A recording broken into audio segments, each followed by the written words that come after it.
O my Lord, make me brave, and make my task easy for me.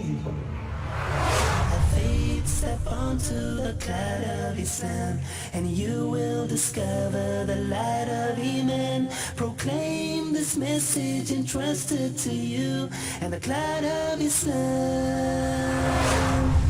will carry you.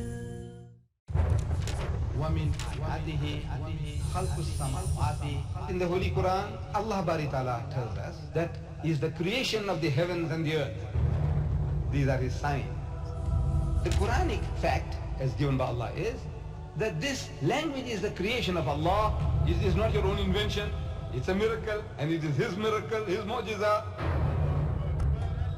Are signs for a people of understanding, people of learning, people of wisdom. And these are signs for them of a masterful creator.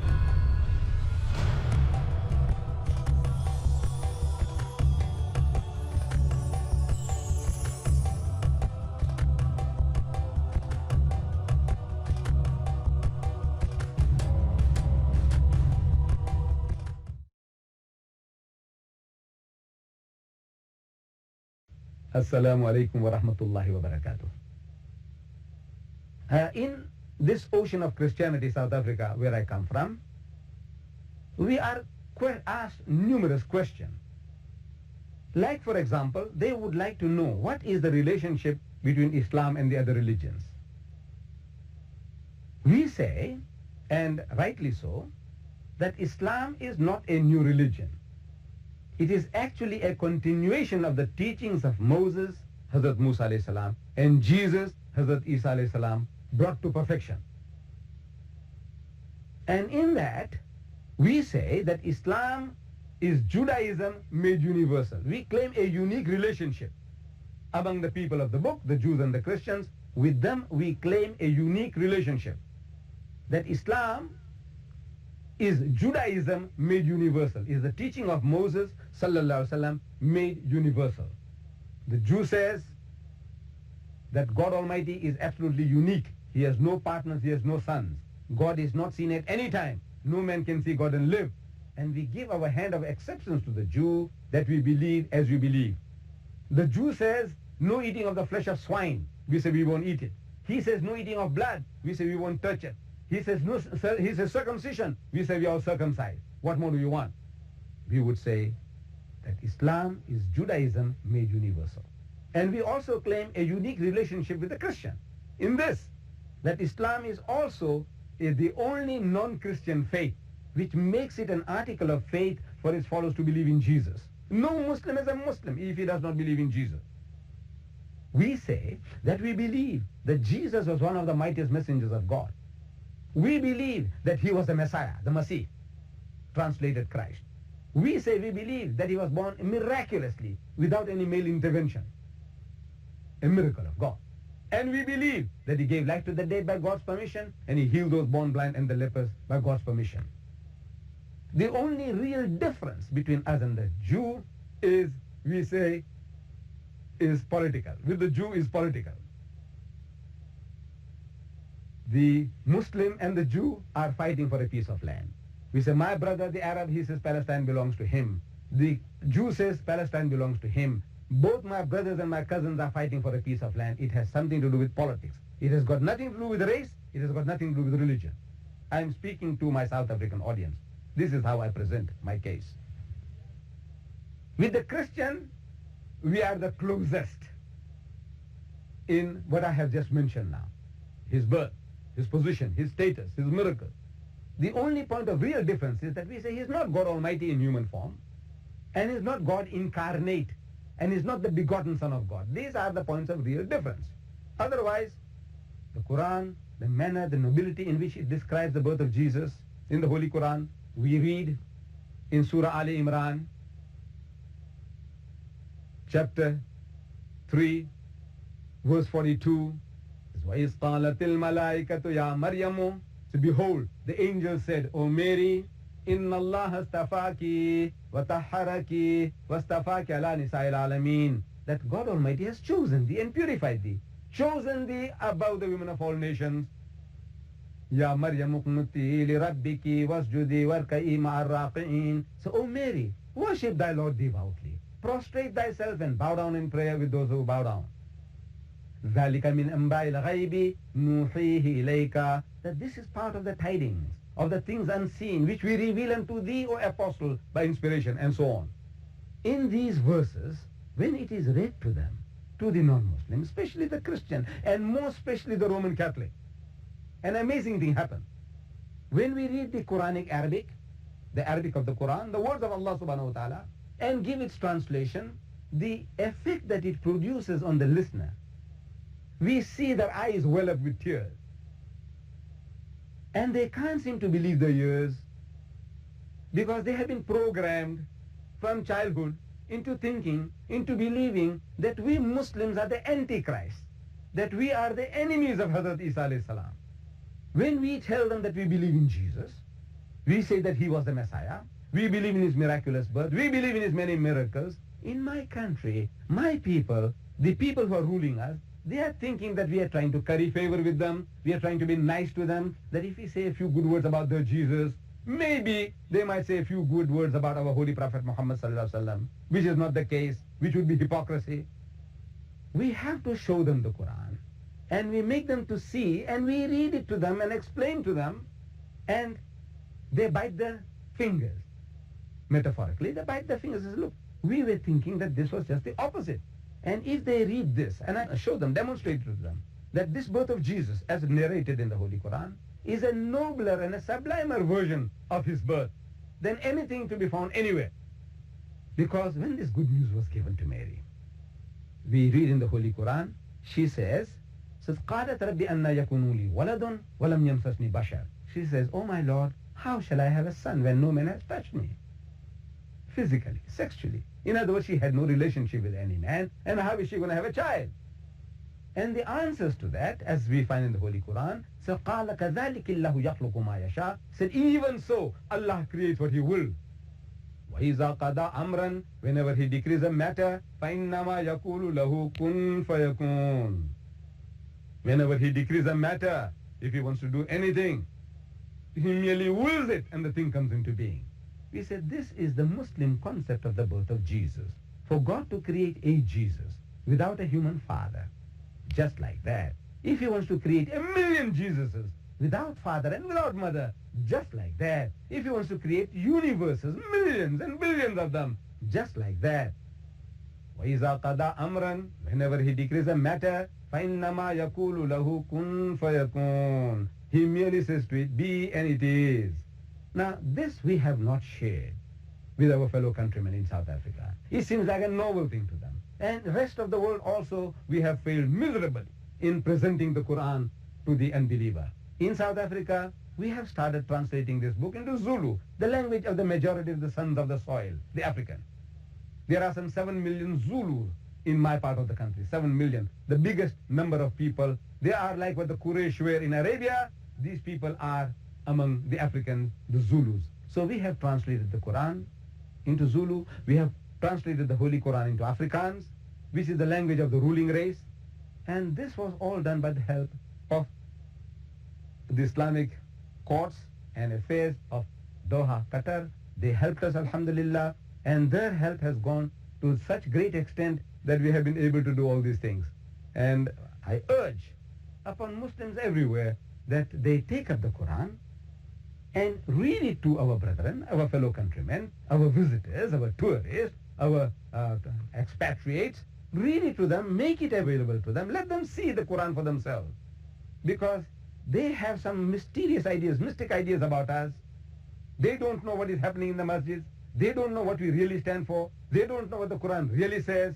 And this volume that has been produced in your country here has been most useful, because this one is a unique translation that this man, Yusuf Ali, Abdullah Yusuf Ali, Allama Yusuf Ali, some 50 years ago he did this job, and he has been able to arrange for us such fantastic system that you read the verse of the Quran and you have the translation side by side, so you can also, the Arab can also improve his English. And a very comprehensive index at the back of the Quran, and this index puts everything on your fingertips. Anything you want to, you know about Jesus, open J, and under Jesus you'll find a dozen different references. You want to know about Moses, under M you find Moses. You want to know about marriage, about divorce, everything on your fingertips. You can refer to it in 2 ticks. May Allah Bari Ta'ala, make it possible for you to have access to this book of God and use it for the propagation of Islam. Wa akhiru da'wana alhamdulillahi rabbil alameen.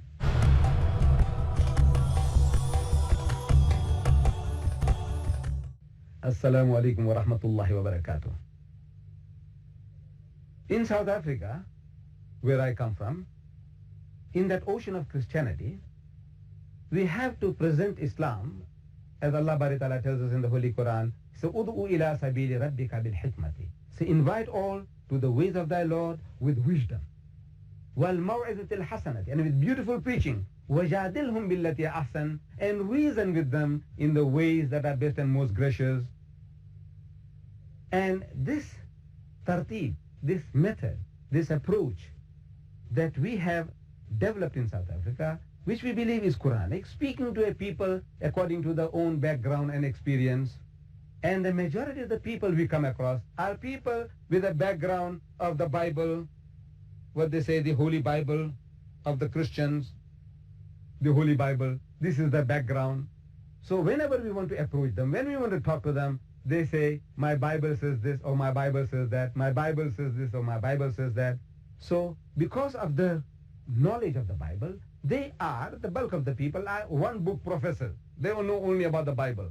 So what we have to do, and which we are doing in South Africa, we have published books under the title, What the Bible Says About Muhammad, Sallallahu Alaihi Wasallam, Christ in Islam, Jesus Christ in the house of Islam, what is his position? Now, we give references from the Holy Bible, the Christian Bible, which is common to both the Jews and the Christians. And we say, look, the Holy Prophet Muhammad was foretold in your own book. So they say, where? This we get our cue, our direction from the Holy Quran, where Allah says, قُلْ أَرَأَيْتُمْ إِنْ كَانَ مِنْ إِنْدِ اللَّهِ. He says, do they not see this book, the Quran, whether it be from Allah? قُلْ أَرَأَيْتُمْ إِنْ كَانَ مِنْ إِنْدِ اللَّهِ وَكَفَرْتُمْ بِهِ, and they disbelieve in it. وَشَهِدَ شَاهِدٌ مِّن بَنِي إِسْرَائِيلَ عَلَى مِثْلِهِ. When a witness from among the children of Israel, from the Bani Israel, bore witness of one like him. One like him. Now, who is this witness from among the Bani Israel who testified, who prophesied, who made basharat about the coming of our Holy Prophet Muhammad Sallallahu Alaihi Wasallam? They say we haven't got anything like that in our book. This is a tall claim made by the Muslims. There's something in our book. There is nothing in our book. So we have to refer to them, and we refer to them in the first portion of the Bible called the Torah, the Pentateuch. There are 5 books attributed to the Holy Prophet Moses. This is not really the Torah, but the Christians and the Jews, they say, this is the Torah. We say in that 5th book of this 5 books, called the book of Deuteronomy, chapter 18, verse 18, it says, I will raise them up a prophet. I, God Almighty talking, he said, I will raise them up a prophet from among their brethren, like unto thee, like you, like Moses. وَشَهِدَ شَاهِدٌ مِّن بَنِي إِسْرَائِيلَ عَلَى مِثْلِهِ. The Quranic verse. The Bible says, mithlaka. It says, like unto thee, like you, and I will put my words in his mouth, and he shall speak unto them all that I shall command him. Now we say, who is that prophet? Mithlaka, like you. And this verse, when it is quoted in Arabic, from the Arabic Bible, produced by the Christians, from the Bible societies, we are able to buy these Bibles in 1,000 different languages. I had to purchase one in Arabic to learn this, to see how does it read in Arabic. And I read it, and I learned it. It says, أُقِيمُ لَهُمْ, I'm quoting the Bible now, أُقِيمُ لَهُمْ نَبِيًّا مِنْ وَسَطِ إِخْوَتِهِمْ مِثْلَكَ. أُقِيمُ لَهُمْ نَبِيًّا مِنْ وَسَطِ إِخْوَتِهِمْ مِثْلَكَ فَأَجْعَلُ كَلَامِي فِي فَمِهِ فَيَكَلَّمُهُمْ بِكُلِّ مَا أُوصِيهِ بِهِ ويكون أن الإنسان الذي لا يسمع لكلامي يتكلم به باسمي أنا أطالبه. That, and it shall come to pass that whosoever will not hearken unto my words, Allah Bari Ta'ala is saying, that when he, that prophet who comes, like Moses, speaking in my name, he said, I will require it of him. In the Catholic Bible, the words are stronger. He says, I will take revenge, vengeance from him. Allah Bari Ta'ala. In the Christian Bible, he's promising vengeance, revenge. Anybody who will not hearken unto my message, which that prophet will speak in my name, he says, I will take revenge. Now we ask, who is that prophet? So they say Jesus. So we question, how is Jesus like Moses? And we present our case, and we have produced a booklet. The booklet that, who is this prophet like Moses? I show it to you. Here, this booklet here, which is what the Bible says about Muhammad. Here we give you the Quranic verse and the tafsir by using the Bible and show more than 15 different reasons why this prophecy, this basharat in the verse that I have quoted, that it does not refer to Jesus Christ, but it refers to the Holy Prophet Muhammad sallallahu alaihi wasallam. In that we do not mean, we do not claim, we do not say that Jesus was not the Messiah. We say he was the Messiah. And there are 100 prophecies about his coming. But this one in particular, Deuteronomy 18:18, refers to the Holy Prophet Muhammad, and it does not refer to Jesus. And it is doing a beautiful job. And this booklet is to be translated into the Zulu language, into the Afrikaans language. And we learn this, like for example, this very verse, I learned it in Arabic because I had a motive. And the motive was, long before this turmoil in Lebanon, I had an aspiration to go to Lebanon and speak to the Lebanese Christians. And if I could quote in Arabic, I, coming from South Africa, though I read the Quran and I am able to learn and memorize certain words and expressions which I'm giving meaning from the translation, I do not know Arabic as a language, unfortunately. I'm ashamed of it, that I do not know Arabic as a language. But when I quoted this to the respective language group, in his language, in his mother tongue, I can see the impact that it has, which in a foreign language it doesn't hold. So I learned in Arabic with the idea of going to Lebanon and talking to the Arab Christians and proposing these verses to him and reasoning with them. In English, of course, I'll deliver my lecture, but quoting the verses in Arabic. Then I wanted to go to Israel, talking to the Jews, so I learned it in Hebrew. Amazing, you know. I learned it in Hebrew. It says, Navi akim lahim mikarib akhayhim kamocha vinatati bifawidi bir. I quote it in Hebrew. I quote it in Afrikaans. I quote it in Zulu. I quote it in a dozen different languages. This is my hobby, my pastime, that whenever I go to a new country, I try to get a smattering of that language, that I can win the hearts and minds of the people by delivering this message of Islam to them. So, in this verse, it says, that prophet will come speaking in my name. And this is so beautifully demonstrated from the Quran. In this Quran especially, I open from the right at the end, where we have all the small surahs.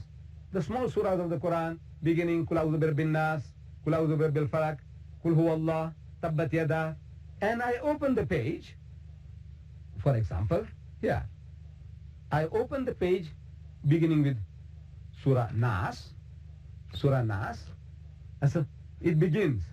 So, Bismillahir Rahmanir Rahim, in the name of God, most gracious, most merciful. Next page. Bismillahir Rahmanir Rahim.